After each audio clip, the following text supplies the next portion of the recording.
Hello, everybody, and welcome back to another episode of the Daily Thread. Thank you for tuning in. Okay, so the lead story today obviously is coming out of Israel, where headlines read that Israel is under fire, heavy rocket barrage in Tel Aviv area. There's rockets that have been intercepted over Bnei Brak.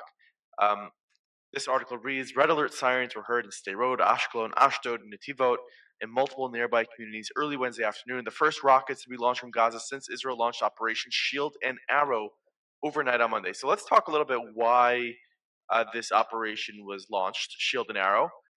You're in Israel right now, so I'm curious. First of all, I imagine in Yerushalayim where you are right now, there's really life is normal, life is happening as usual. But to the north of you, to the south of you, there's rockets that are landing, and Israel launched an operation Shield and Arrow.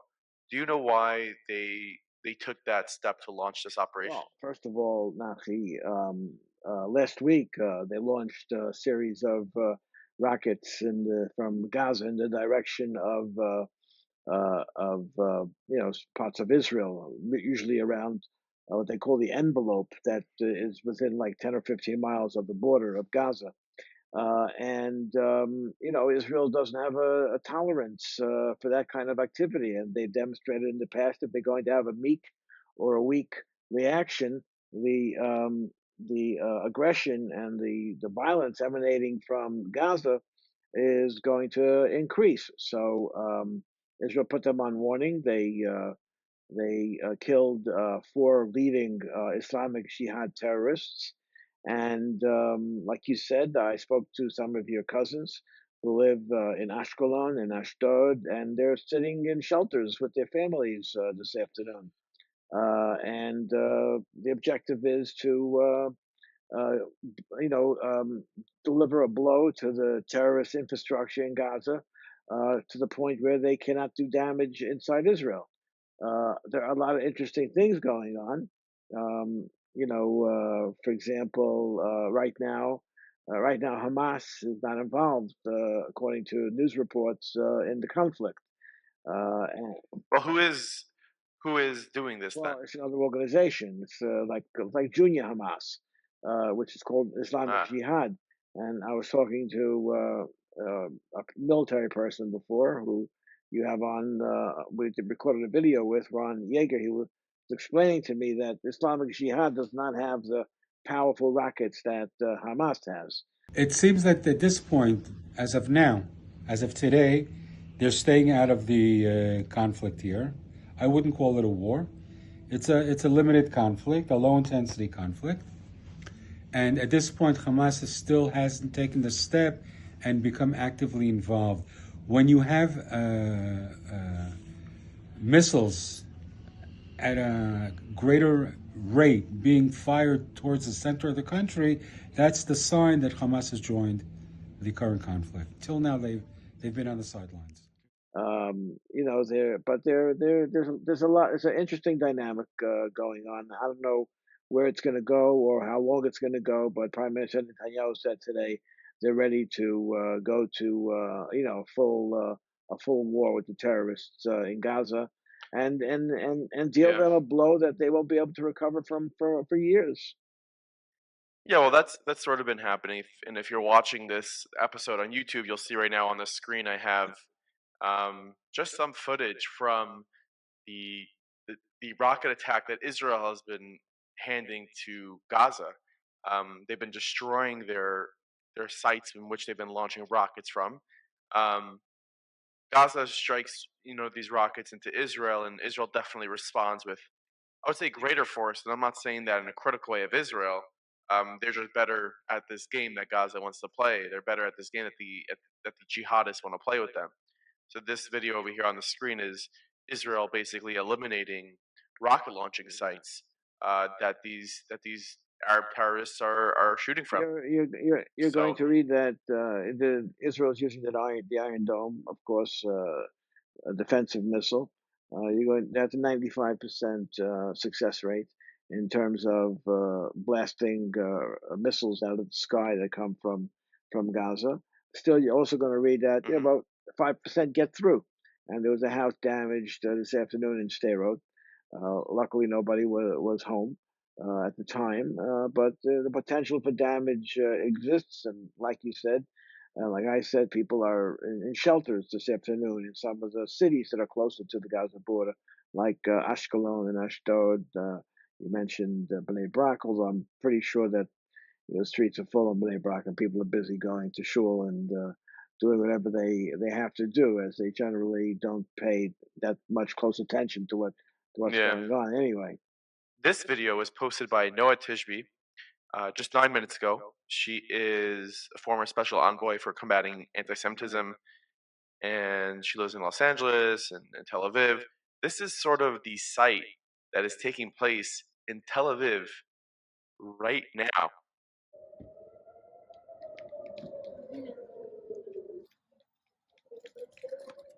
Well, so what you see is people running to shelter, sirens overhead.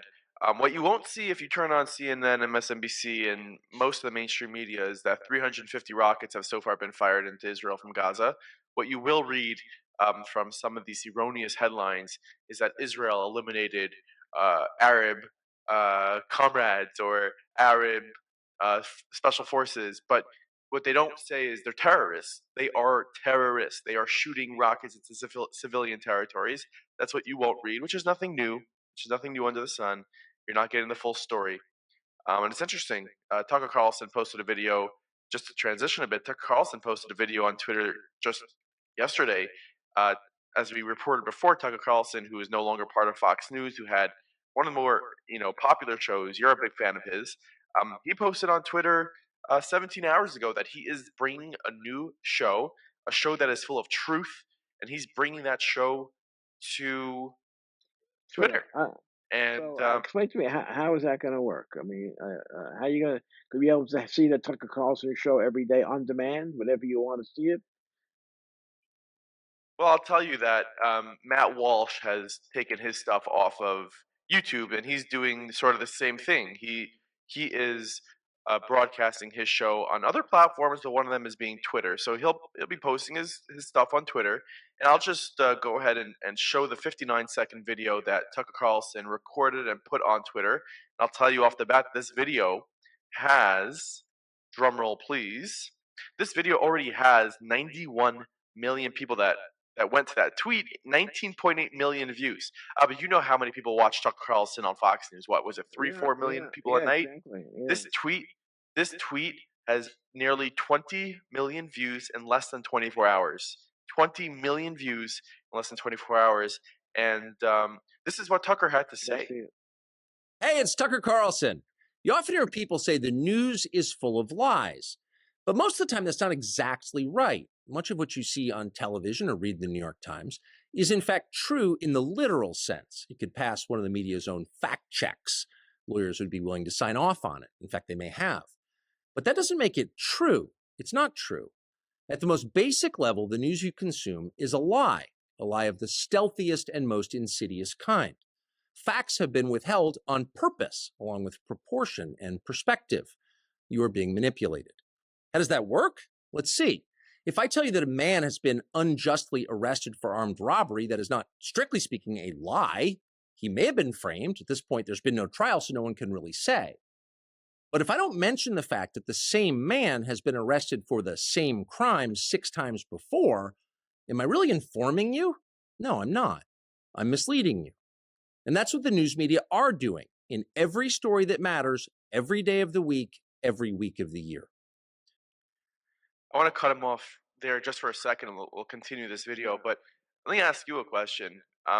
He's obviously taken this opportunity to criticize the mainstream media, but he was part of this same media for what, 6-7 years with his show. Is he going to admit to the fact that he was doing that same thing, or is he saying that the reason why he was fired is that he was trying to be truthful? Well, I don't think we're ever going to get the absolute truth about the circumstances that led up to his being fired. I think as time went on, he was becoming more courageous and bolder in the subjects that he was tackling, like transgender issues, surgeries that hospitals are doing on young kids, and also he was dealing with what's going on in reality in the Ukraine and how it's really producing extraordinary amounts of money for people in government, and why they're in favor of escalating the war in the Ukraine. So more and more tens and hundreds of millions of dollars could be made. And it makes no sense. The war between Russia and the Ukraine makes no sense. The only way it makes sense is because the over $100 billion by the last count Right. that the United States supplied to the Ukrainians. Otherwise, the entire war doesn't make sense. And certainly, there should have been some Yeah. country somewhere, whether it's in the United States or Europe, that could sit down with both Putin and Zelensky and come to some kind of agreement where there would be a ceasefire. And what Tucker used to argue about this case, if America is committing so much of our tax dollars to the Ukraine, what national interest is there for America to be involved to that extent in that war? There's nothing there for us. But we're Right. there. It's basically just to be able to sell the tanks and the planes and the hardware and the missiles and so on. Yeah. Well, this is the rest of Tucker Carlson's What's it like to video. work in a system like that? After more than 30 years in the middle of it, we could tell you stories. The best you can hope for in the news business at this point is the freedom to tell the fullest truth that you can. But there are always limits. And you know that if you bump up against those limits often enough, you will be fired for it. That's not a guess, it's guaranteed. Every person who works That's in what he's saying, what English happened to language him. media understands that. The rule of what you can't say defines everything. It's filthy, really, and it's utterly corrupting. You can't have a free society if people aren't allowed to say what they think is true. Speech is the fundamental prerequisite for democracy. That's why it's enshrined in the first of our constitutional amendments. Amazingly, as of tonight, there aren't many platforms left that allow free speech. The last big one remaining in the world, the only one, is Twitter, where we are now. Twitter has long served as the place where our national conversation incubates and develops. Twitter is not a partisan site. Everybody's allowed here, and we think that's a good thing. And yet, for the most part, the news that you see analyzed on Twitter comes from media organizations that are themselves thinly disguised propaganda outlets. You see it on cable news, you talk about it on Twitter. The result may feel like a debate, but actually the gatekeepers are still in charge. We think that's a bad system. We know exactly how it works, and we're sick of it. Starting soon, we'll be bringing a new version of the show we've been doing for the last 6.5 years to Twitter. We'll be bringing some other things too, which we'll tell you about. But for now, we're just grateful to be here. Free speech is the main right that you have. Without it, you have no others. See you soon. All right, so So what you have there is you have to understand that he had the support of the Fox News is privately owned by the Murdoch family, and up to a point he had their full support, but then he went overboard. Uh, there's different opinions about what pushed him overboard. Some of it was the fact that he had the videos of the January 6th so-called insurrection at the Capitol and showed that people were nonviolent, that many instances they had the cooperation of the Capitol Police in walking around the Capitol, and it was not the violent assault on the United States democracy that the government has been claiming. That probably created a great deal of pressure from government on yeah. the Murdochs. I don't know how it's going to work on Twitter. I mean, what's he going to do? An hour show on Twitter? Well, he could, and he will get. I'm sure it will be monetized in a way. Listen, if you're a Tucker Carlson advertiser, it's a lot more attractive. He's getting now 20 million views a video that he puts up there. If you scroll down to a video he put up on April 21st on Twitter, which was a few minute clip from his Fox News bit, it got 2.6 million views. This is something that people need to realize: is that um, the mainstream platforms are no longer the most popular stuff. You have like TV is not it anymore. Fox News does not get the view, and even with sports, by the way, even with sports, how many people do you think are watching an NBA Finals game? How many people are watching a New York Mets Tuesday afternoon game? Many. Not a lot. Not too many. So that's why advertisers. This is the best thing that ever happened to him. Advertisers are going to pour money into him. the ones that maybe weren't able even to advertise on Fox News in the past. The problem with the show on Fox News is that all the major corporations were boycotting him on Fox News. He didn't have. Okay, well, he doesn't need the major corporations. He's going to have the more conservative platforms, the more conservative companies. They'll advertise with him. I'm sure. Companies that advertise on the Daily Wire, whether it's uh, Harry's Razors, Jeremy's Razors, whatever it is, or these other companies that advertise in the Daily Wire will advertise with Tucker Carlson. I think this is a great. I think it's a great move for him. It's a great move for his pockets. They're going to be nice and deep, and ultimately, I think he'll be more successful doing this. And you know what? I wouldn't be shocked if you see Don Lemon doing something like this pretty soon as well. I don't think he garners the same type of virality as Tucker Carlson does, but something to keep your eye on. I think we'll see it happening pretty soon. Let's talk about what we're doing in Israel this week. I don't know if we mentioned that on Monday, Yeah. but we're in Yerushalayim. This beautiful room is furnished to us by Avner Owen, who's the general manager of the Waldorf Astoria Hotel. Of course, your grandmother, your Bubby, passed away last Friday, and we traveled to Eretz Yisrael on Sunday for the Kvura in Beit Shemesh. And Ima, your mother, is sitting shiva in this room behind me. I think you can probably have some visitors right now. I don't want to turn around, but she has have a steady stream of people here. We decided to spend a few days here. We have a lot of friends here, we have a lot of family here, and it's been a steady flow of people, which is kind of exhausting. And we're scheduled to leave tomorrow morning, believe it or not. Hopefully, flights will be able. Hopefully, flights will be able to leave. I was reading where flights from England are landing in Cyprus because they don't want to get too close to Gaza. Are you concerned that the flight's not going to be able to take off from Ben Gurion because of the rocket fire?